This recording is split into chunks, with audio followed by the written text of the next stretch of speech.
guys, welcome back to my channel. This is Danny B. Hey y'all, and today I am doing a DIY and I'm so excited. This is from Amazon. I've been wanting to place a console table right here in the hallway or the foyer of the front door area of the home. And I've been wanting a gold one. So my living room is of grays and whites, and I'm mixing silvers and golds. So I wanted a gold console table. Some of the ones that I was seeing were a little pricey, y'all, and I'm trying to be in budget and keep it budget friendly. So why not do it yourself? And I like to do it myself. I love to see the finished product. So we're going to take this table that you see here. It was only, I want to say $55 or $60. This table already made to how I want it was easily like $200.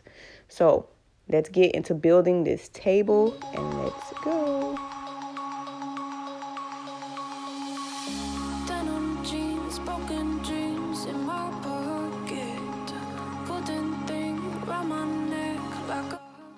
So I am an instructions person. Hand me the packet.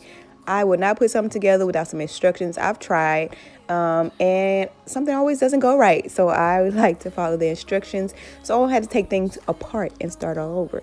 So, and this was very easy. You just had to, it was very, very easy. You just put the poles where they're supposed to go. And then they come with these screws and you screw the screws in. They have this like the L bracket, I think is what it's called. The L screw. Well, it's like an octagon shape.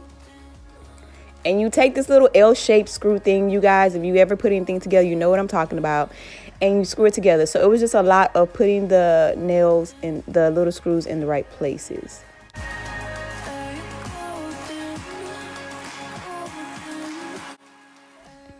Here's a close-up, you guys. You know, I have to give you guys a close-up to show you exactly what I'm doing.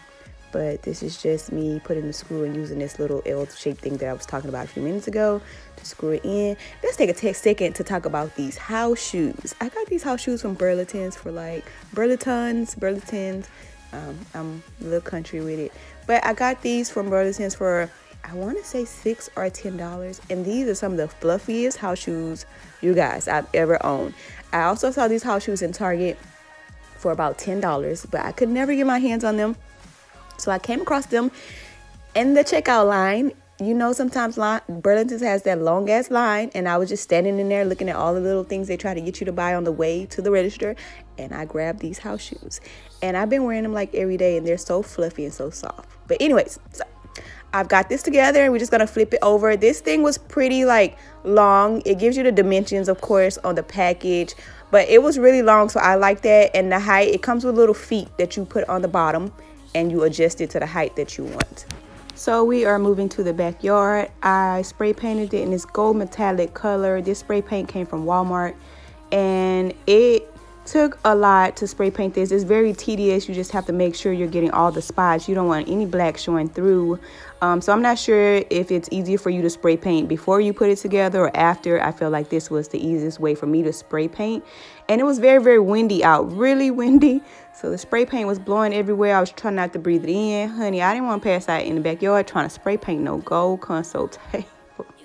So just take your time and spray it. I sprayed overall about 3 to 4 different coats to make sure it was covered really, really well. And I only used one can, y'all. Like, I didn't have to use another can.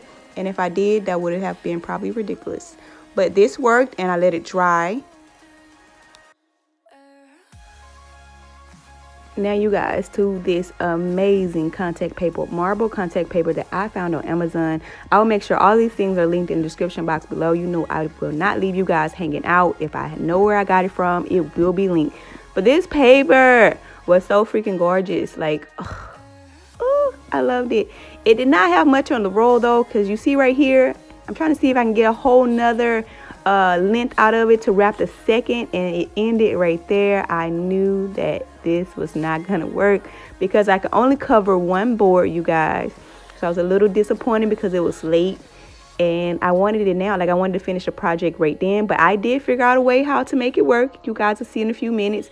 But this contact paper is very sticky. It's very, very thick. It's like good quality, and it was only like $6 or $7. If the price change, you guys again will see that in the link. If it's still available, I will link it. But it was so nice and I loved it. So I'm just going to go ahead and press this out, make sure there's not any bubbles, try to take my time and smooth it out. It was really easy to apply. I didn't struggle much.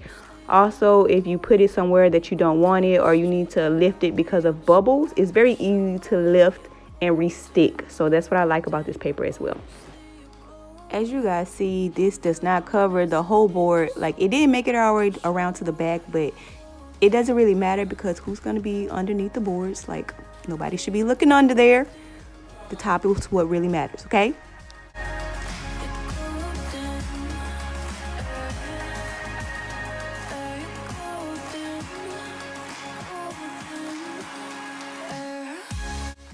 So I did realize I had a problem because I pre-screwed the table together. So it was hard trying to get the board in between the racks. So I did have to loosen up the screws to get it off in there. It was so tight. So I had to, so just if you do this table, try not to screw it tight or maybe screw it all together at the end.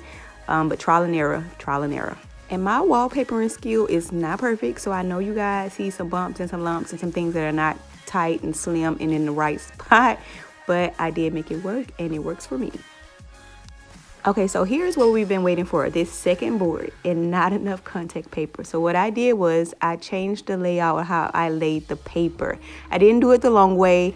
I had to turn it around, do it the shorter way, and I had exactly enough 3 pieces to fit this board, y'all. So I was so excited that it fit. You guys will see the outcome of this table. I am so happy that it came together so well.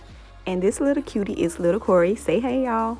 Somebody please tell me why I decided to use these kindergarten grade scissors. Help me, Lord.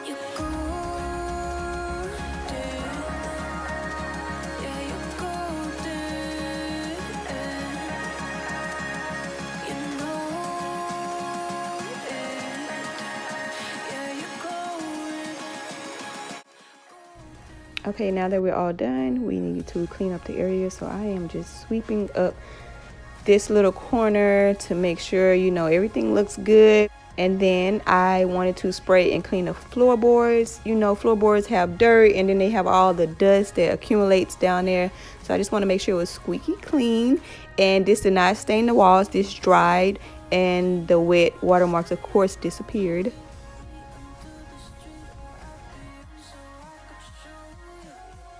Are you ready? You guys, are you freaking ready? Here is the finished product.